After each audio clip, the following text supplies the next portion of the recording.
ابو موسیٰ رضی اللہ تعالیٰ عنہ سے روایت ہے کہ نبی کریم صلی اللہ علیہ وسلم نے فرمایا کہ نماز میں ثواب کے لحاظ سے سب سے بڑھ کر وہ شخص ہوتا ہے جو مسجد میں نماز کے لیے زیادہ سے زیادہ دور سے آئے، اور جو شخص نماز کے انتظار میں بیٹھا رہتا ہے اور پھر امام کے ساتھ پڑھتا ہے، اس شخص سے اجر میں بڑھ کر ہے جو پہلے ہی پڑھ کر سو جائے۔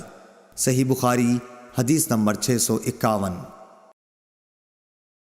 ابو ہریرہ رضی اللہ تعالیٰ عنہ سے روایت ہے کہ رسول اللہ صلی اللہ علیہ وسلم نے فرمایا، ایک شخص کہیں جا رہا تھا، راستے میں اس نے کانٹوں کی بھری ہوئی ایک ٹہنی دیکھی، پس اسے راستے سے دور کر دیا۔ اللہ تعالیٰ صرف اسی بات پر راضی ہو گیا اور اس کی بخشش کر دی۔ صحیح بخاری حدیث نمبر 652۔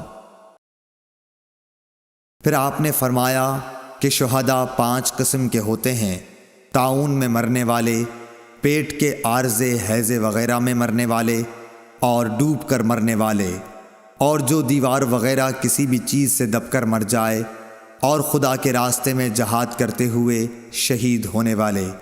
اور آپ نے فرمایا کہ اگر لوگوں کو معلوم ہو جائے کہ اذان دینے اور پہلی صف میں شریک ہونے کا ثواب کتنا ہے، اور پھر اس کے سوا کوئی چارہ کار نہ ہو کہ قرآ ڈالا جائے، تو لوگ ان کے لیے قرآ ہی ڈالا کریں۔ صحیح بخاری حدیث نمبر 653۔ اور اگر لوگوں کو یہ معلوم ہو جائے کہ ظہر کی نماز کے لیے سویرے جانے میں کیا ثواب ملتا ہے، تو اس کے لیے ایک دوسرے پر سبقت لے جانے کی کوشش کریں، اور اگر یہ جان جائیں کہ عشاء اور صبح کی نماز کے فضائل کتنے ہیں، تو گھٹنوں کے بل گھسیٹتے ہوئے ان کے لیے آئیں۔ صحیح بخاری حدیث نمبر 654۔